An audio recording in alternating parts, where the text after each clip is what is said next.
Hey everyone. Hey. It is very late in September. I've been wanting to vlog all September and I don't know why I just can't pick up the camera and just vlog. Like, I don't know. I guess I'm just not used to it, and I feel like, you know what it is? I'm gonna be honest. I feel like, why would anybody want to watch my life? Like, I'm doing nothing. It's boring. You know, other than the days of me making art, doing things around art or my art business, I'm not doing anything. Like, just now, I was supposed to have my annual GYN examination, and it's been on the books for a couple of weeks because you can make the appointments online where I go, and I get there and an assistant and the doctor come out to talk to me. I'm like, what's happening? And she was like, Mrs. Felton, you're just here for an annual, but you know, it hasn't been exactly a year yet. And if I see you now, if I do your annual now, your insurance company is going to charge you for the visit, which I appreciate, like, because I'm not paying hundreds of dollars. Like, I don't even want to be here. Like, I don't want you all up in my business right now. I was like, okay. She was like, I'm very sorry. This should have been caught when you made the appointment. One of the assistants should have caught it.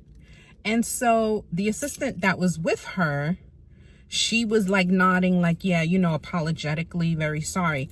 And so anyway, so they walk over to me to the desk to reschedule after the date so that it's a year and, you know, I'm cleared of a year. So anyway, so the assistant, she stays with me, we're chatting or whatever. But then I noticed that, you know, how she, you know, the girl that was making my appointment, she was trying to get up to speed of what just happened. So we're explaining it to her, and the girl that the other assistant that was with me, she's like shaking her head, looking at another, like, it looks like someone else that works there, and he's a guy, and she's like looking at him like you fucked up, right? And I was like, oh, he's the one that made the mistake. Like, she kept looking at him and rolling her eyes because, you know, apparently, you know, they're supposed to check these things. Like, I said in my appointment online, annual, you know what I mean? So then it's their job to make sure that exactly a year has passed before I come in, or they could have called me and told me this over the phone and we just could have just rescheduled. So yeah, these are the things that I do. Like, I go to doctor's appointments, I pick up my kids, I look for a job, you know, every now and then I'll have a random video interview. Like, so I just feel like my life isn't that interesting. It's not interesting at all. So anyway, I just pulled up. I had a Panera bread sandwich, a Mediterranean veggie. That is like my favorite sandwich right now. Like, I always want one. So at Panera bread, the Mediterranean veggie without red onions, because I hate raw onions with a passion. Especially red ones. They smell worse than yellow onions or white onions. Ugh. Anyway, the Mediterranean veggie was very, very delicious sandwich. It's for vegans. It's for, well, Mediterranean tells you it has no meat.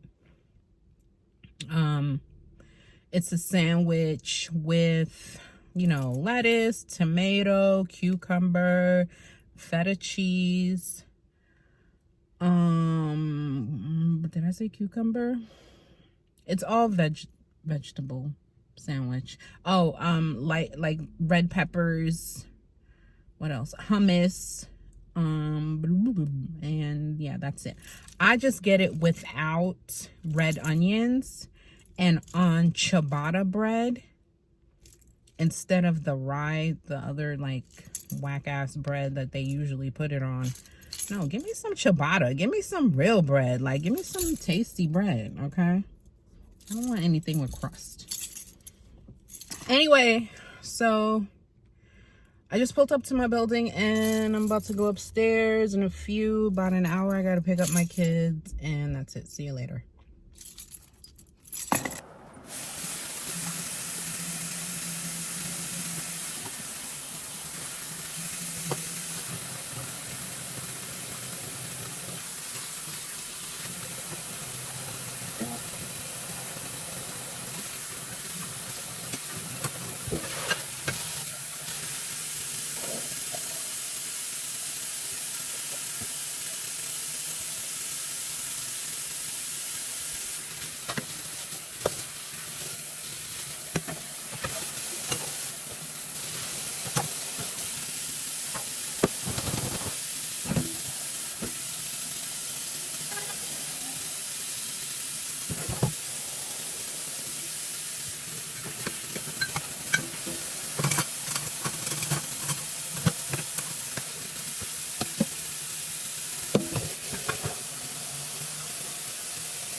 Okay guys, so that was my workout. See those kids behind me? I don't know where they came from. Oh, die. Hi. Anyway, done with the workout. So, all right. See you tomorrow. Hey everyone. So it's me. It's the next day. Today's Tuesday. What's today? The 24th of September. I just came back from my mammogram. So traumatizing. Every year I have a mammogram because they say you're supposed to check your breasts, and it's fine. I don't have a problem with going to the doctors and, you know, staying on top of my health. It's just that mammogram technology, that process is just absurdly uncomfortable and traumatizing. With all of the technology and the laser technology and the AI technology, you would think they would have a better method of checking our breasts for cancer. It's just absurd. Oh my God. Anyway, it's over. It's over for now, until next year. Yeah, so I'm just sitting here in my car eating a Panera Bread oatmeal. It has pecans and strawberries in it, and it's steel cut oatmeal. Has a little bit of cinnamon sugar on there, and I had a slice of bread with avocado on it, like avocado toast, and this. And so this should keep me satiated until lunch, at least around 1 or 2 o'clock in the afternoon.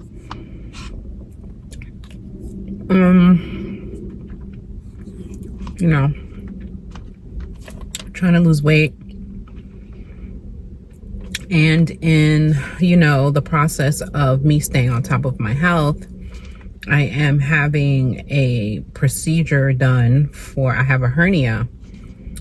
They call it an umbilical hernia. When I was born with an outie belly button. So I don't know what caused that. I don't know. Did they cut my umbilical cord wrong from day one? I don't know, but I was born with an outie belly button. Didn't know that it could be potentially harmful as I got older. So after having 3 kids, I noticed that each time, which is true, especially with my last 2 kids, because there's a gap from my first child. My first child is 25. 25. If you're watching this, TC, I'm sorry. Yeah, 25 years old. And so, all right, then by the time I had my second child, she, you know, there's a 15-year gap in there. So I didn't really notice it, but my 2 youngest ones, Chance is 10, Ava is 7, and I had C-sections with them. So anyway, I noticed that around my belly button, like it was protruding more out, like straight out. And I'm like, this is not belly fat. You know, I have belly fat, okay? I was like, this isn't weird. This is not, yeah, something's wrong. So anyway, my doctor flagged it or whatever. So now I'm having the procedure. It's an outpatient procedure. They're gonna patch it up because, you know, hernia is like a hole, basically. And they patch it up. Some surgeons use a mesh. There's all different techniques or different procedures of how they actually patch this thing up and patch up the hole.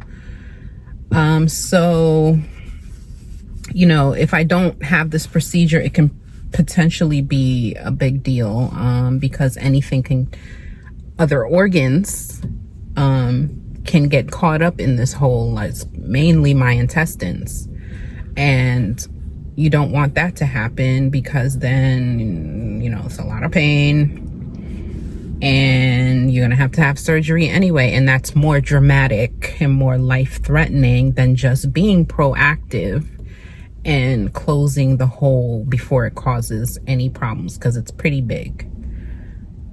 So that's happening in a couple of days. And so I don't know if I'll blog, or did I say blog or vlog? I don't know if I'll vlog that, you know, I don't know. I'm still kind of feeling my way through this whole vlogging thing. I mean, I am an artist. I haven't really been creating much art lately. Just under a lot of pressure, an immense amount of pressure. So, yeah. You'll see my life here as an unemployed artist. Mind you, I am looking for a job. But sometimes I just feel like God does not want me to have a job. And granted, I want to be an entrepreneur. I want to live. I want my livelihood to be my art and my writing. But I wanted it to happen in my own time. Like, I didn't,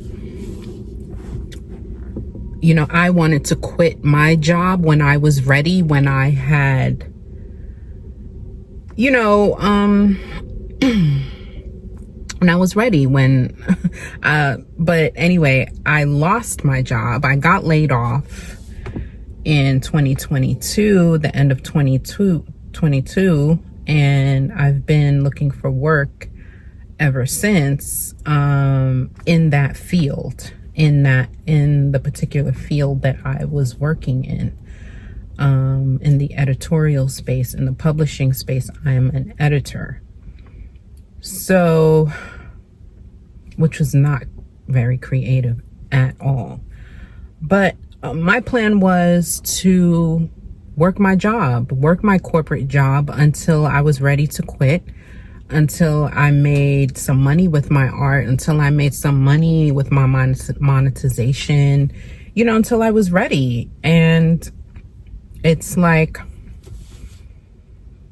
you know, you have plans, but God has other plans for you. And I'm still trying to figure out what his plan is for me, because I feel like I'm doing all the things. If you want me to be an entrepreneur, God, then I need some opportunities. I'm doing the work. So I just need some opportunities to come my way, and it's not happening. So I don't know what's going on. But it's very stressful. Trying to stay positive, for, you know, my kids and myself as well. And it really affects my mental health. You know, a little bit of transparency. I do go in and out of my depressive modes, anxiety. I was on medication for some time, for like a year, and then I decided to kind of stop, to wean myself. I weaned myself off of it, you know, with direction from my my therapist. I weaned myself off because I just didn't want to be all dependent on medication. I mean, it did help. It did help me for a year. But I wanted to, I felt like I was fine. I felt like I'm, using all the tools that I have in order to manage my depression and anxiety, and I felt like I didn't need the medication anymore. And so far, so good. You know, I felt like the medication made me gain weight, number one. And number two, it also exacerbated my perimenopause. And I was just like, oh, I have to stop taking this shit, because it is just really, I mean, it helped with one thing, but then it affected all these other things that was affecting the quality of my life. So I was like, all right, this shit has got to go. I mean, it's helpful to a degree, but then, you know, it's not. So, yeah, I don't think I've ever said that or admitted to taking antidepressants anywhere online before. So what? I don't care. I'm a human being, and shit happens. People go through things. You never know what people are going through. You just never know. You never know. So if you're going through the anxiety and depression too, if you're having a hard time right now, if you are, you know, just transitioning, just going through a life transition, you're not alone. Everyone is going through something, okay? But the world isn't all doom and gloom at the same time. The world is not all doom and gloom, even though it feels like it is. But, you know, you can create little moments for yourself of of happiness, of doing the things that you love, doing things that light you up, you know, being of service to others, whatever it is. The world isn't all doom and gloom like we feel like it is. And the bad times are temporary, and temporary doesn't always mean just 5 minutes. Temporary can be a long time, but it will end. It will end. Like, I've been going through this transition of career, of life, for a while. It seems like for ever since maybe 2018, it has been like a timeline shift for me, of shifting in career, shifting of mindsets, shifting in spirituality, all of it, you know, because if you go down, I have 500 some odd videos on this channel, and I only have 500 some odd subscribers. I've been posting videos for a very fucking long time. And I was posting tarot. I was doing tarot readings, and I loved doing tarot readings. Specifically, I loved doing live tarot readings for people. I just really loved being able to use my gifts, the gifts that God have given me, in order to give others insight into their life situations. Yeah, I love doing that. And I stopped when you know, this depression and anxiety hit me. I stopped because I felt like I'm not qualified to give anyone any insight on their situations when I don't even know what's going on with myself. I'm this way today, I'm this way another day, I'm taking medication, and I just felt like spirit wasn't really, I wasn't able to receive spirit communication in the state that my mental health was in. I'm not saying that spirit was not with me, because I definitely felt the energy of my ancestors and God, and my spirit guides with me. Definitely, without a doubt, in certain situations. But I just felt like I couldn't help others with information until, I got my shit together. So I'm slowly and surely getting back to feeling comfortable again, in providing people insight with my tarot and oracle cards. That is a tool. That is my tool of choice right now. Who's to say in a couple of years it might be different. I may receive information differently.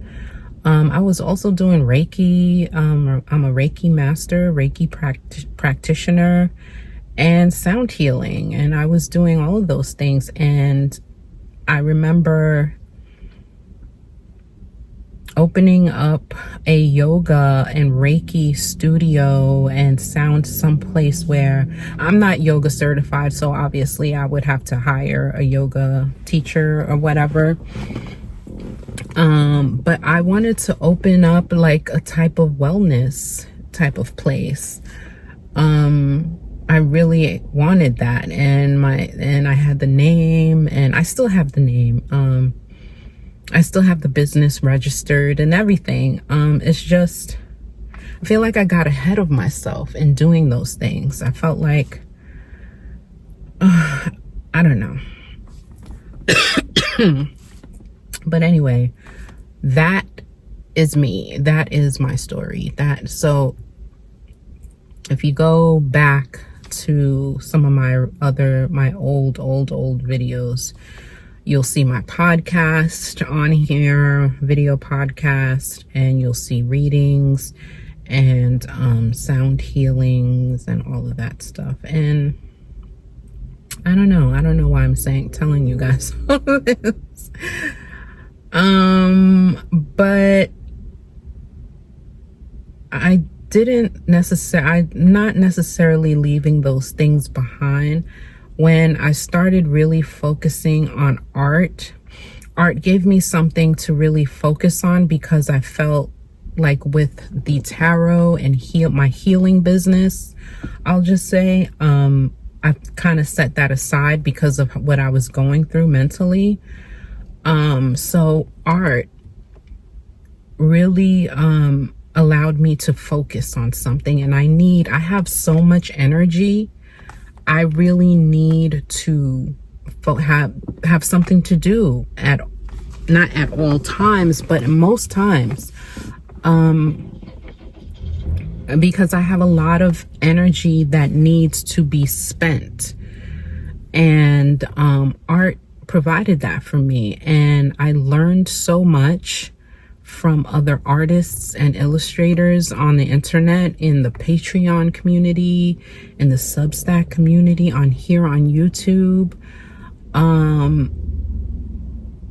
And it was like, I always loved art since high school, since, taking art classes, photography classes, art history classes, going to museums, loving to go to the Met. So it just seemed easy to kind of transition into art. And then I started realizing, like, hey, I can draw. I can actually draw. And I kind of do have a little style of my own that's developing here, right? It's not realistic, because I feel like if you want realism, take photos. So yeah, here I am, trying to figure out how to find work that can allow me to pay my bills independently, and it still be creative. Do I look for an illustrator in an illustration job now? Because those job listings are far and few between. So where do people recruit illustrators? Are there illustrators working in corporate America? Like, what is that world like? If anybody knows, please let me know in the comment if you're in the States, especially if you're in New York, because that's where I am. Yeah, so if you know of any jobs, let a sister know. Okay. Anyway, so I'm pretty full now, and I have to go to Target to get a few household items, and so we'll see how that goes. Okay, I probably take you guys along with me. We'll see. Rabbit.org accused the company of betraying its previous promises to stop.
today, it's the next day. Today is Friday, September 27th. And there wasn't much. There was a lot of art making yesterday and the day before, but I just didn't film it. Yesterday, I finished this, and we'll take a close-up of that in a minute. But that under the sea scene came from drawings that I did in my sketchbook last week with Katie Moody on Patreon. So this was one of them. I did two attempts, like one during the drawing session, and then I did another attempt after another version, just because I really just enjoyed the underwater, under the sea theme. I think it's so cool. But anyway, this was I think this was the first one. Yes, this one was the first one that I did. And then this is the second one. Yeah, this was the second one.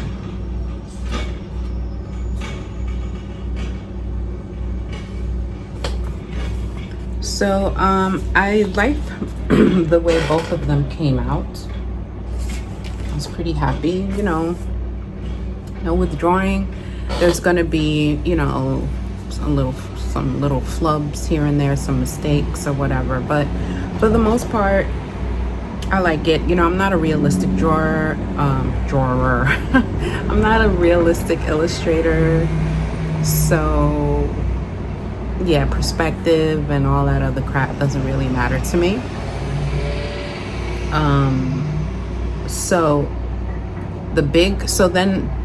Those two drawings inspired me to take it a little bigger. So that's just what we did.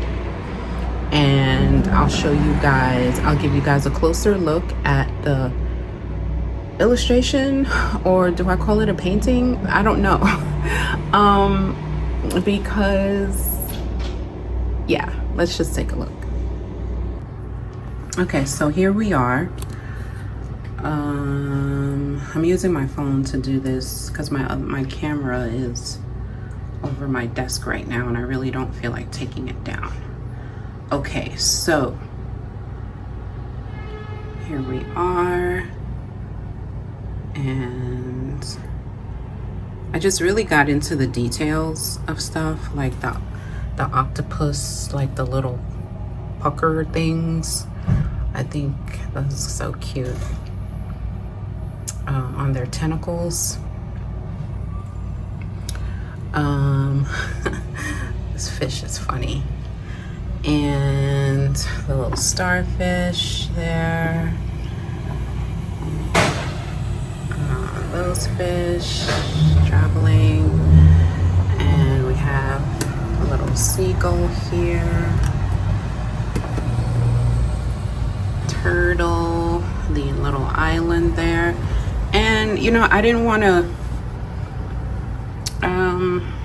I feel like I could have maybe done some more here, but at the same time, the whole point of it is a look into what goes on underneath the water.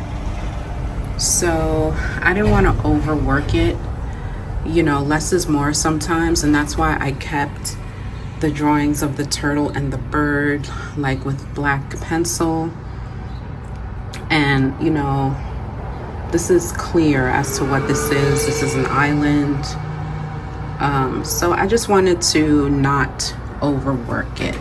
So I'm pretty happy with how things turned out there. And I like it. So now I'm gonna take this down from the wall. And I'm going to use my heat tool to kind of heat up. This has been up here for a very long time, at least a month or two.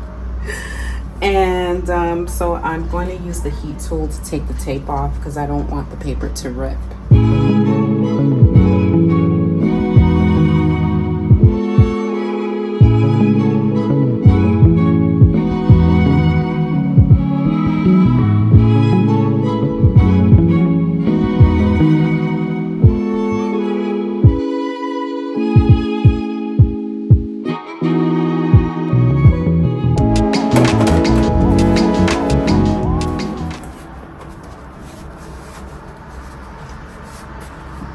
Okay, so here we are.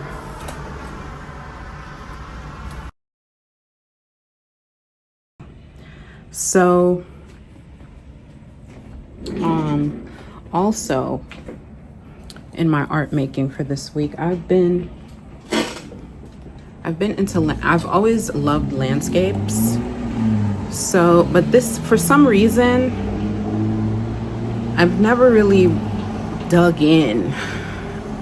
You know, as much as I do love landscapes, I've never really just like dug in and got down and dirty with landscapes. And I want to do that.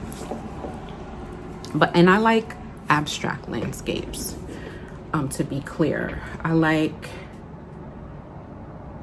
don't know, I just like the boldness of an abstract landscape, especially if you're using like bright, unusual colors that aren't usually found in the landscape. So anyway, I've been doing different landscapes, illustrations, abstract, just, you know, getting my feet wet again. I wouldn't really say this week has really been down and dirty landscaping. I think I want to go bigger when I do that, and I want to use acrylic paint and stuff like that and make it bigger and paint, you know, put it up on the wall and what have you. But I'm going to show you guys what I've done this week in terms of landscape drawings.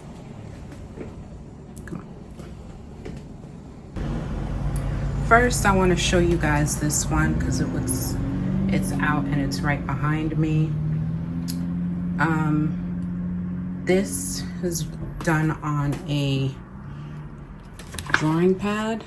This is a pad that I use for drawing sessions, for sketching ideas, just for random things. And the size is about 11 by 14, I believe. No, it's bigger than that. 14 by 17. This is 14 by 17. And let me show you the cover. These drawing pads are quite good. The paper is really good. It's B Paper Company. And it's heavyweight drawing paper. And it's 140 GSM. So it's pretty good. It's pretty thick for drawing paper. And it's affordable. You can find these. I bought that particular pad at Blick, but I know for a fact that they sell them on Amazon because I've bought other pads of this brand from Amazon. Anyway, so here's the abstract painting. This is all done with acrylic paint. And I didn't have a plan when I started this. It was just, I think I was just quite frustrated with things that day, and I wanted to paint. I wanted to make a mess, and you know, basically, sorry about the noise. Basically, I just wanted to get some aggression out, and this was the result. And I quite like it. You know, nothing special, but I do like it, and I felt better after I had completed it. Okay, so more landscapes here. This is an abstract landscape, obviously. I love the colors that I used here. I really love using variations of pink and green together, variations of blue and orange together. Those colors are complementary to each other, but I think it's really nice when you use like different values of those colors together as well. And this is watercolor. I want to say watercolor or gouache because those are the two like mediums that I gravitate to the most initially when I want to paint. Yeah, and then this is a carandache pencil. This was like the dark sap green pencil on top. So yeah, I quite like that. And this is a Canson watercolor sketchbook that I covered, but it's watercolor paper, cold pressed. All right, so I got this sketchbook this week actually. I went into a Michael's store for no reason, and I found, this sketchbook with my favorite artist of all time on the cover. So I was gonna get it. It was only, how much was it? $6.99. So I have to get anything Frida Kahlo. And yeah, you'll see what happened earlier in this video, why I already messed this up, because some ink exploded. But anyway, here is the landscape that I drew in here. I really like it. I think it's so cute. I feel like it's very children's booky, and that's the look that I like to go for. Yeah, so, and then this is another landscape. Would you call this a landscape or urban sketch, or I don't know. I consider it a landscape. And I don't think I really finished the boats, but I was over it. Like I was happy with the way everything was already, and I just didn't. Sometimes now I'm realizing that sometimes, we can overwork our art, our pieces, and sometimes just take a step back, leave it alone, and then come back later. And if you see something more details that you want to add or something that you want to remove, then do so. But there is no rush to finish a drawing in your sketchbook. You don't even have to finish it. Okay, the whole point of it is the process and using the materials and enjoying that process. So this was the second one. Again, this was the first one in my Frida Kahlo book. I haven't drawn anything else in here since. So, but let's keep it to landscapes. Anyway, another landscape that I did.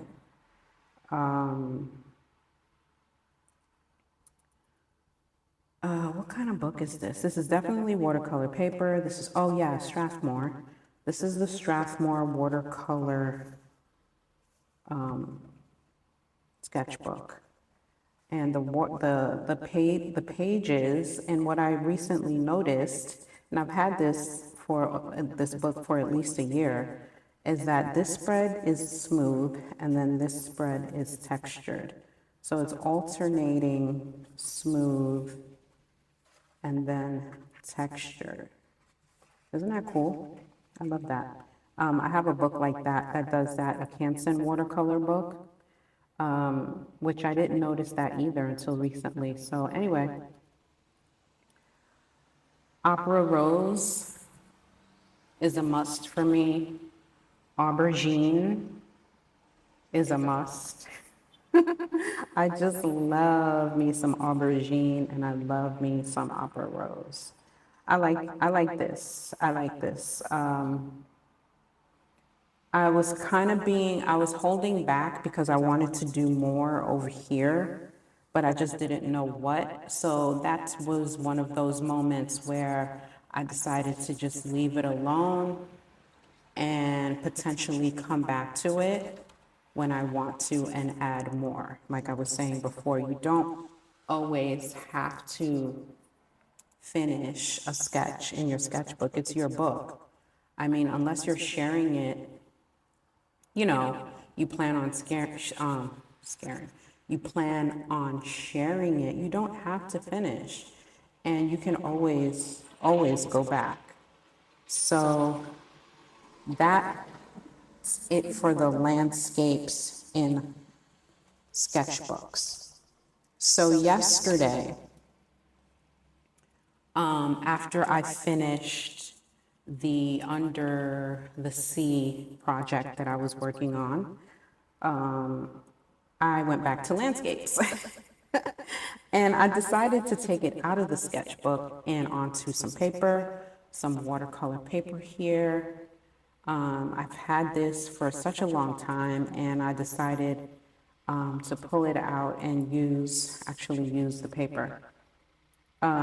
Because I have bought a lot of paper like this, like Strathmore, mixed media, watercolor, all the things. And then when I discovered sketchbooks, these pads of paper have just been sitting around, and that's not good. I should use them. So I decided to come out of the sketchbook and onto my paper.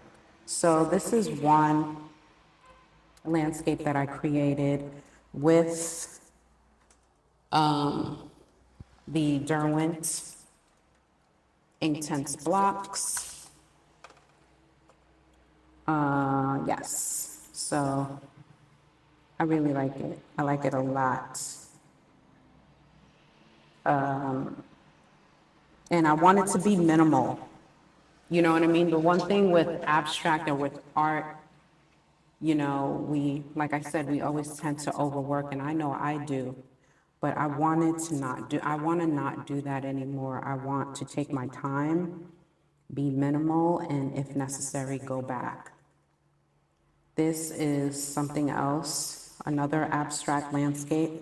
And I recently, I've been following her on YouTube for quite some time, Orla Stevens, and she's an amazing abstract landscape artist. She has a really good YouTube channel and a Patreon. So I've been following her, her tips and her tricks and, just her guidance in terms of abstracting the landscape. And her content is really, really good. Okay, so that's one. And here's another. This one is my favorite. I love this so much.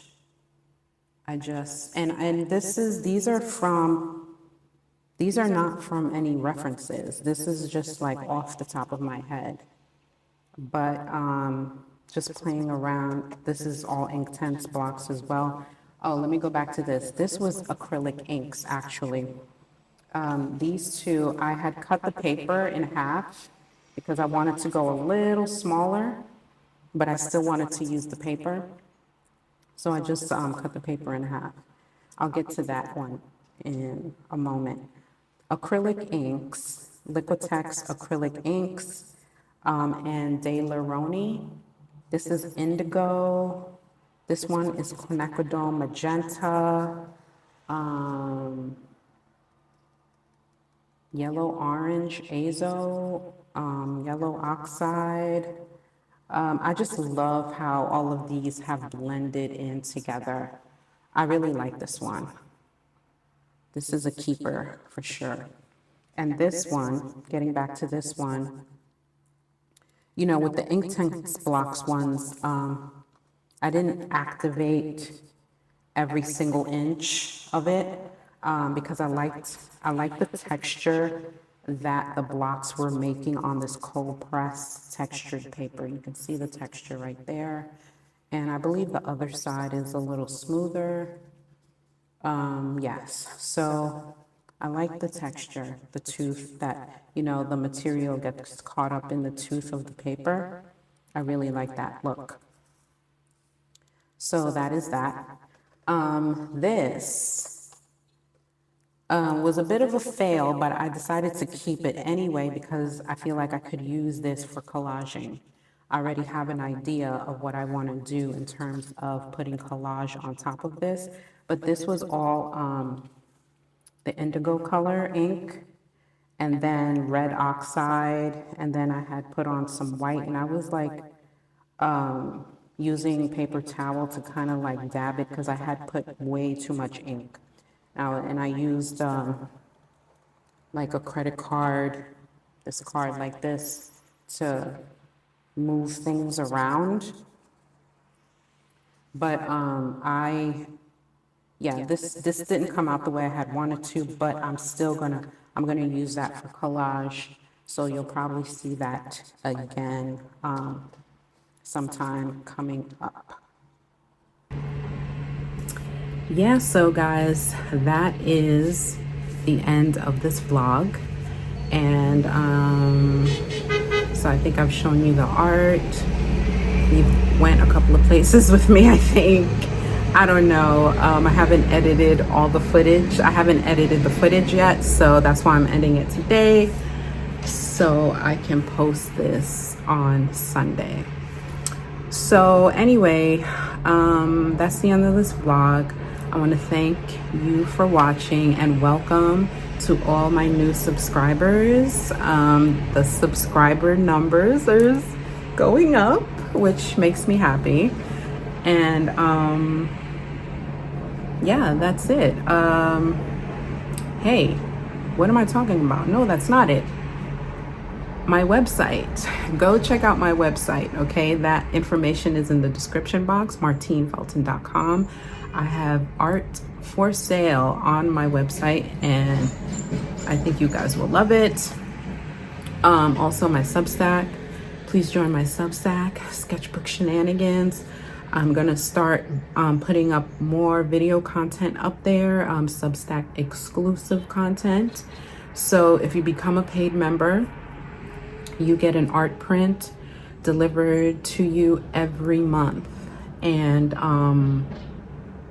every month, and about 2 Substack exclusive videos per week, as well as my regular newsletter where I have drawing prompts and where I muse about my art journey and show you the art that I did in my sketchbooks that week, just things like that. So, but the main model of my Substack is taking you along on my art journey, showing you what I've created, talking about materials, and you receiving a monthly art print.